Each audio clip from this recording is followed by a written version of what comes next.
नमस्कार मित्रमैत्रिणींनो, आपल्या यूट्यूब चॅनलमध्ये तुमचं खूप खूप स्वागत आहे. चला तर मग आजच्या आपल्या पुढच्या भागाला सुरुवात करूया. तुला वाटतं मी तुझ्यापासून दूर राहीन आणि निखिल तिच्या ओठांवर हलके चावा घेत हसत मागे सरकतो. किती बेशरम आहात तुम्ही, निकिता हाताने ओठ झाकत खोट्या रागाने बोलते. फक्त माझ्या निकूसाठी. निखिल पुढे झुकतो आणि तिच्या ओठांवर आपले ओठ टेकवून तिला आता खोल चुंबन देतो. निकिता पण त्याच्या उत्साहाला साथ देत त्याच्यासोबत हरवून जाते. निकिता त्याला हलकेच मागे ढकलते. काय झालं? निखिल आता हाताने ओठ पुसत तिरक्या नजरेने विचारतो. त्याची ती अदा पाहून निकिता मनातून घायाळ होते. मी आता जाते. निकिता उठते आणि केस आवरत बोलते. नको ना, थांब ना जरा. निखिल तिला मागून मिठीत घेतो. निखिल, ऑफिसात सगळेच आधीच आपल्याबद्दल गॉसिप करतायत, त्यांना आणखीन बोलायला कारण देऊ नका. निकिता आपली लिपस्टिक सावरत म्हणते. तर आता मला काय फरक पडतो? निखिल अगदी बेफिकीरपणे म्हणतो. पण मला पडतो. बाजूला व्हा. निकिता त्याच्या मिठीतून बाहेर पडते. रात्री तुला दाखवतोस. निखिल तिला गोड धमकी देतो. फक्त बघू नका, त्यापुढेही काहीतरी करा. निकिता अर्धवट वाक्य बोलून हसत दरवाजाकडे निघते. आणि हो, ती लिपस्टिक साफ कर. ती हसत बाहेर जाते. निकिता तिच्या डेस्कवर येऊन बसते. कुठे गेली होतीस? रिचा तिला निरखत विचारते. निखिल सरांना फाईल द्यायची होती. निकिता उत्तर देते. रिचा काही बोलणार इतक्यातच जिया तिथे येते. निकिता, तू सतत निखिल सरांच्या केबिनमध्ये का जाते? जिया रागानेच विचारते. तुला काय विचारायचं आहे? निकिता शांतपणे प्रत्युत्तर देते. मी तुला सांगते, आता त्यांच्यापासून दूर राहा. जिया तावातावाने बोलते. तू काय करणार आहेस? निकितासुद्धा तिला आव्हान देत विचारते. जिया, परत तुझ्या कामावर जा. जेनी कडक आवाजात बोलते. आता जिया रागाने बडबडत निघून जाते, तर जेनीला पाहून सगळे आपापल्या कामाला जातात. निकिता, राग म्हणू नको, पण तू खरंच का जाते सरांच्या केबिनमध्ये? तुझा बॉयफ्रेंड आहे ना? रिचा म्हणते. रिचा, सॉरी, मी तुझ्यापासून एक गोष्ट लपवली आहे. निकिता गोडचेहरा करत बोलते. निकिता, असं नको बोलूस की निखिल सर तुझे बॉयफ्रेंड आहेत. रिचा आश्चर्याने म्हणते. बॉयफ्रेंड नाही, माझा नवरा आहे. निकिता डोळे मिटून घेते. रिचा काहीच बोलत नाही. निकिता डोळे उघडते तर रिचा हातात रोलर घेऊन उभी होती. रिचा, मी तुझी मैत्रीण आहे, मला मारणार का? निकिता खुर्चीवरून उठत बोलते. तुला सरळ करणार आहे मी. रिचा तिला हलकेच एक फटका मारते. रिचा, मारू नको. त्यांनी CCTV पाहिलं तर आपलं काही खरं नाही. निकिता तिचा हात पकडते. रिचा तिच्याकडे पाहत खुर्चीवर बसते. निकिता तिच्या शेजारी बसते. यार, तू मला का नाही सांगितलं? माझा ऑफिसात किती रुबाब झाला असता. रिचा म्हणते. कसला रुबाब? निकिता हसते. नाहीतर काय, मी म्हणाले असते, आमची लेडी बॉस माझी बेस्ट फ्रेंड आहे. रिचा उत्साहाने बोलते. बेडी आहेस का तू? निकिता तिच्या डोक्यावर टपली मारते. आता ज्या जियाची बघ कशी बँड वाजवते मी. रिचा म्हणते. आता शांत बस प्लीज. निकिता म्हणते. ऑफिसचा वेळ झाला होता, आता सर येतील तेव्हा तू त्यांच्याशी नॉर्मल बोल. रिचा म्हणते. रिचा, तुला काय ऐकायचं आहे ते सांग. निकिता हसत तिला बोलते. मला बघायचं आहे सर तुझ्याशी कसं बोलतात. रिचा म्हणते. ते बघ सर आले. रिचा उत्साहाने म्हणते. तू अशक्य आहेस. निकिता म्हणते. निखिल लॉबीतून पुढे जात होता. बोल. रिचा निकिताला चेतावते. निखिल. निकिता थोडा विचार करून बोलते. तिच्या आवाजाने सगळं शांत होतं. सगळ्यांचं लक्ष तिकडे जातं. निखिल पण 2 पावलं मागे येतो. घरी चाललात ना? निकिता बॅग घेऊन त्याच्याजवळ येते. हो. निखिल हलकेच हसत बोलतो. मी येते तुमच्यासोबत. निकिताही म्हणते. तुम्ही फक्त हुकूम करा मॅडम. निखिल हसत तिला एका हाताने जवळ घेतो. बाय रिचा. निकिता मागे वळून बोलते. बाय निकिता. रिचा आनंदाने हात हलवते. निखिल आणि निकिता गाडीत बसतात. निखिल कार स्टार्ट करतो. रिचाला बघायचं होतं तुम्ही माझ्याशी कसं बोलता. निकिता हसत सांगते. हो, मला वाटलंच. निखिलही म्हणतो. निखिल, मी विचार करत होते आजीला भेटायला जायचं. निकिता थोडी कचरतच बोलते.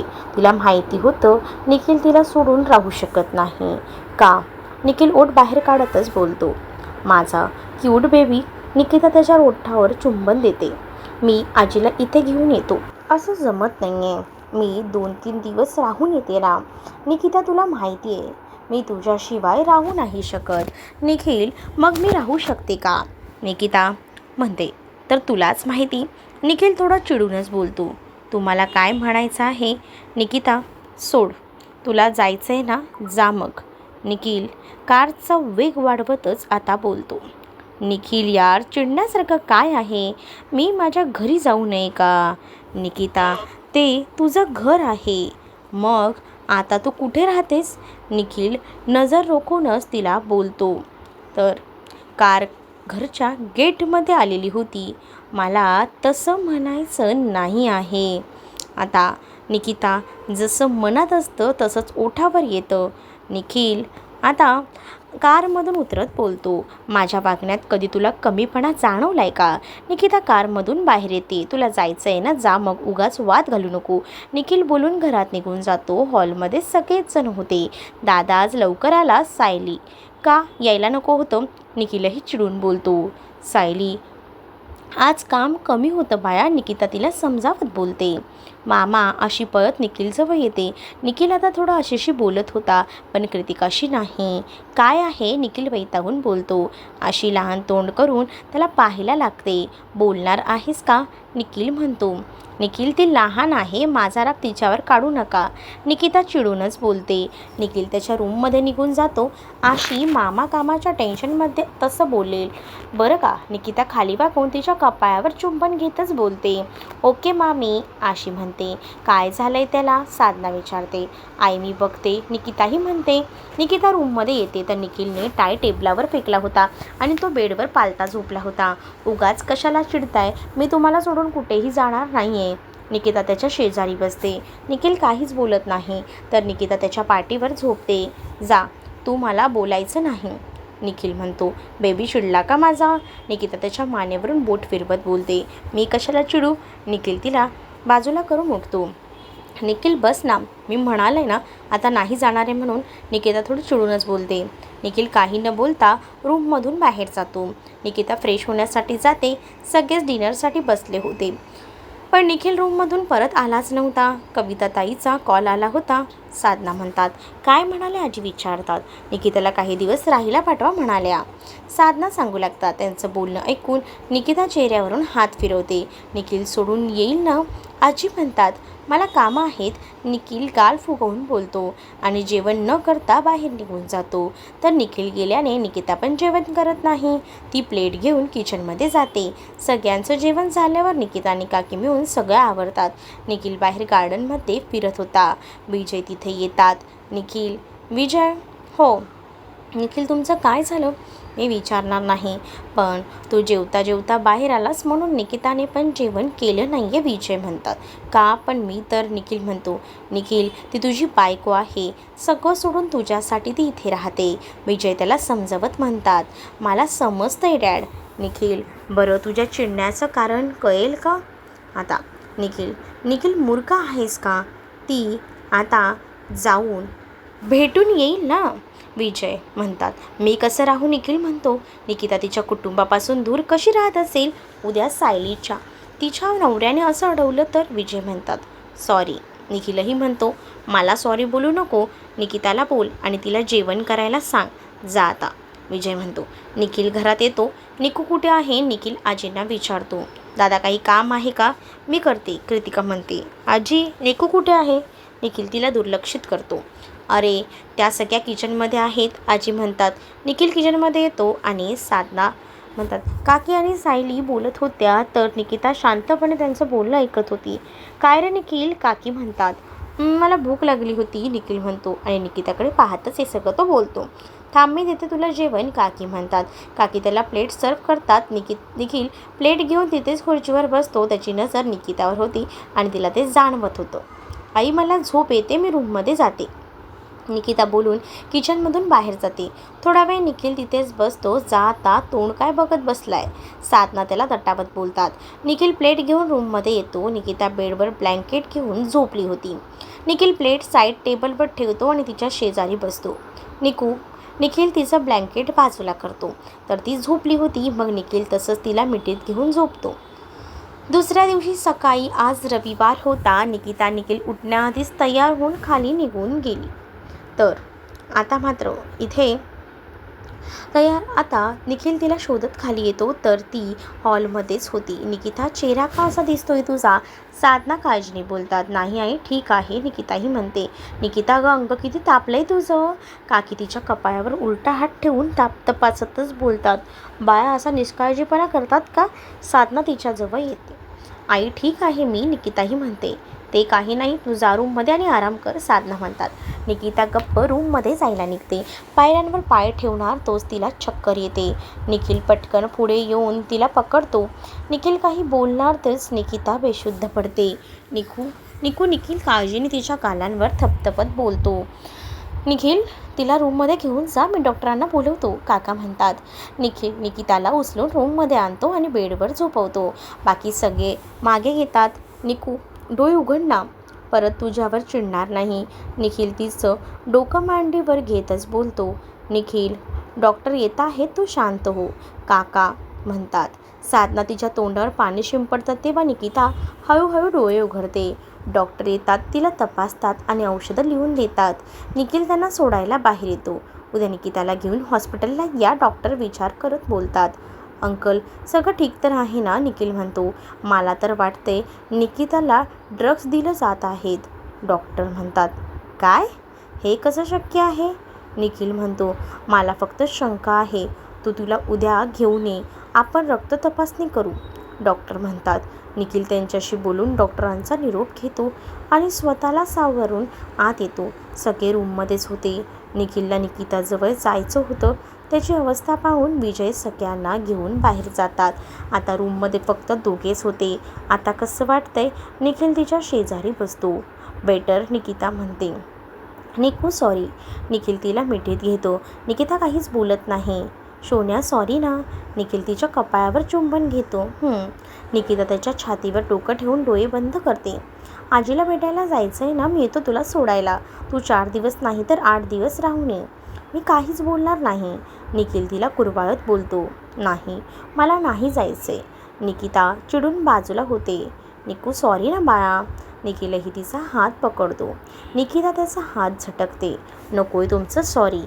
एक दिवस आई तुम्हाला समोर दिसली नाही तर तुम्ही घर डोक्यावर घेता. मी किती दिवसापासून मम्मीला पाहिलं नाही आहे, मला वाटत नाही आहे का? निकू, माझी चूक झाली, प्लीज तुझ्या बेबीला माफ कर. निखिल तिला मिठीत घेतो. मी उद्या जाणार आहे. निकिता हट्ट करत बोलते. ठीक आहे, उद्या डॉक्टर अंकलने तपासणीसाठी बोलवले, ते झालं की जाऊया. मी पण येतो तुझ्यासोबत, निखिल म्हणतो. तपासणी कशाची? निकिता त्याच्या भोवती हात घट्ट करते. ताप आहे ना म्हणून, निखिल म्हणतो. दुसऱ्या दिवशी निखिल आणि निकिता हॉस्पिटलला जाऊन तपासणी करतात. निकिताचा मूड बदलला होता. ती नंतर जाईन म्हणाली. डॉक्टरांनी सांगितलं संध्याकाळपर्यंत आता रिपोर्ट्स येतील. मग निखिल निकिताला ऑफिसला घेऊन गेला.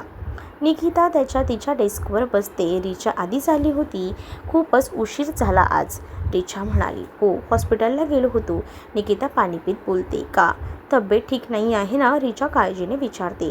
काही नाही, चक्कर आली होती, निकिता म्हणते. काय चक्कर? म्हणजे मावशी होणार आहे का? रिचा तिला आनंदाने उड्या मारायला लागते विचारूनच. अरे ओरडू नको. निकिता तिचा हात पकडून तिला खुर्चीवर बसवते. ताप जास्त होता म्हणूनच चक्कर आली, निकिता म्हणते. Oh shit. रिचा निराश होत बोलते. निकिता. जिया ओरडत तिच्या डेस्कजवळ येते. काय आहे? निकिता वैतागून बोलते. तुला माहिती आहे ना, निखिल सरांचं लग्न झालं आहे. जिया. निकिता खुर्ची बाजूला करून उठते. हात छातीवर बांधून तिच्यासमोर उभी राहते. तर काय? निकिता नजर रोखून बोलते. लग्न झालेल्या पुरुषासोबत फिरणाऱ्या बाईला काय म्हणतात माहिती आहे ना? रखे. जियाचे पुढचे शब्द घशातच अडकतात, कारण त्याआधीच निकिताने तिच्या कानाखाली ठेवून दिली होती. यू. जिया रागाने चडफडतच बोलते. Dare you utter a single word against me. आता निकिताला खूप जास्त संतापच आला होता. निकिता तिला आता इशारा देत बोलते. सर, ही माझ्याशी असं का वागते?